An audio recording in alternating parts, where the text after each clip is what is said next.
నమస్కారం.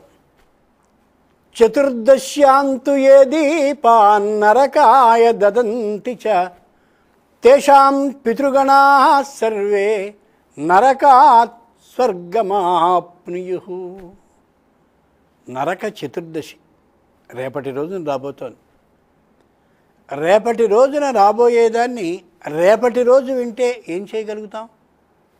ఈరోజే వింటున్నాం కాబట్టి రేపటి రోజున ఇలా చెయ్యాలనే నిశ్చయమైనటువంటి ఆలోచనతో సిద్ధపడి శ్రద్ధగా విని దాన్ని ఆచరిస్తే చెప్పినందుకు మాకు ప్రయోజనం, విన్నందుకు మీకు ఆనందం. బాగా ఆలోచించండి, ఏం చెయ్యాలి?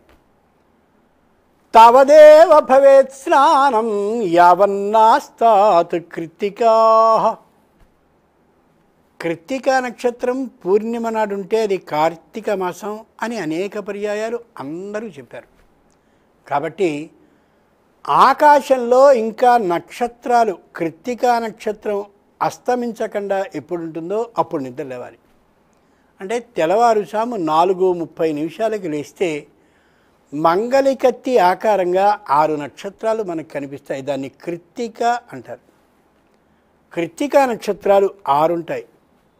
అంచేతనే 6 నక్షత్రాల నుండి పాలని స్వీకరించినటువంటి కారణంగానే ఆయన పేరు షట్ముఖ షణ్ముఖ అయింది.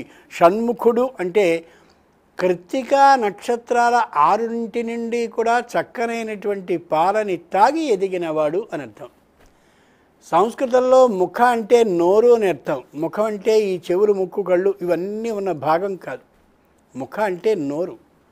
ముఖం అనే దానికి సంస్కృతంలో అసలు మాటే లేదు, మాటగా మాట్లాడుకుంటే. కాబట్టి మంగళికత్తి ఆకారంగా 6 నక్షత్రాలు ఏ కృత్తికగా కనిపిస్తాయో ఆ కృత్తికా నక్షత్రాన్ని చూడాలి. తెల్లవారుజామునే లేచి 4:30 స్పష్టంగా ఆకాశంలో కనిపిస్తుంది. యావన్నాస్తాత్ కృత్తికాః. ఆ నక్షత్రాలని చూస్తూ అమ్మయ్య కృత్తికా నక్షత్రం ఉండగానే నిద్ర లేచానురా అని అనుకుని కాలకృత్యాలని ముగించుకున్న మీదట అవకాశం ఉంటే పారేటటువంటి నదిలో స్నానం చేయడం చాలా చాలా మంచిది. ప్రవహించే నది. ప్రవహించే నది అయినట్టయితే శరీర మాలిన్యం వెళ్ళిపోతుంది. దానితో పాటు ప్రవాహంలో ఉండేటటువంటి శక్తి కూడా వ్యక్తికి వస్తుంది.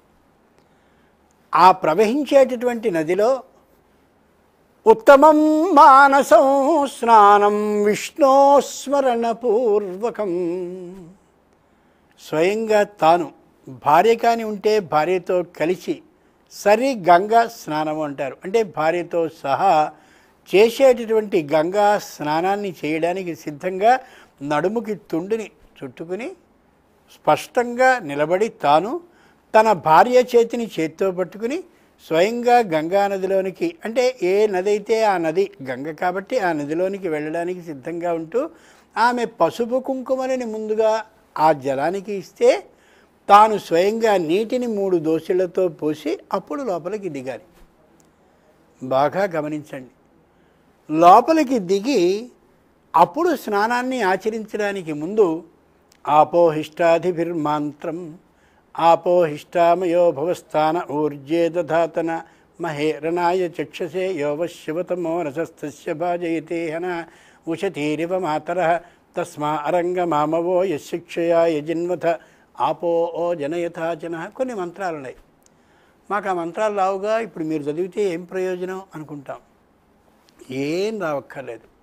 మంత్రాలు లేనందువల్ల స్నానాన్ని చేయలేము అని అనుకోవద్దు.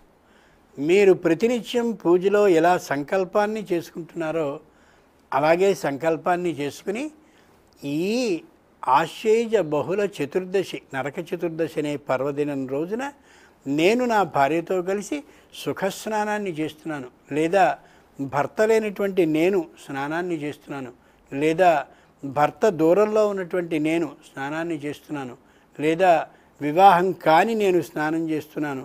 ఇలా ఎవరి స్థాయిని బట్టి వాళ్ళు స్నానాన్ని చేయడానికి సిద్ధంగా ఉండాలి. పాత్ర లేనిదే యాత్రకి వెళ్ళకూడదు అంటారు. కాబట్టి వెళ్ళేటప్పుడు కలశం ఒక చెంబుని తీసుకుని భర్త ముమ్మారు భార్య తల మీద నీటిని పోయాలి. అప్పుడు ఆమె శుభ్రంగా స్నానాన్ని చేయడానికి తగిన అర్హతని పొందినట్టు. ఊరికే చెంబుతో పోసేయడం కాకుండా వచ్చినటువంటి శివుడికి సంబంధించిన శ్లోకమో స్తోత్రమో మంత్రమో లేదా నారాయణునికి సంబంధించిన శ్లోకమో స్తోత్రమో మంత్రమో చదువుకుంటూ ఇద్దరూ చేతిని చేయబుచ్చుకుని అలా ముమ్మారు మాత్రం మొలగాలి. ఇది ఈ స్నానాన్ని ఇలా చేసినట్టయితే మాకు ఏం లాభం కలుగుతుంది అనేది లోకంలో అందరూ అనుకునే మాట.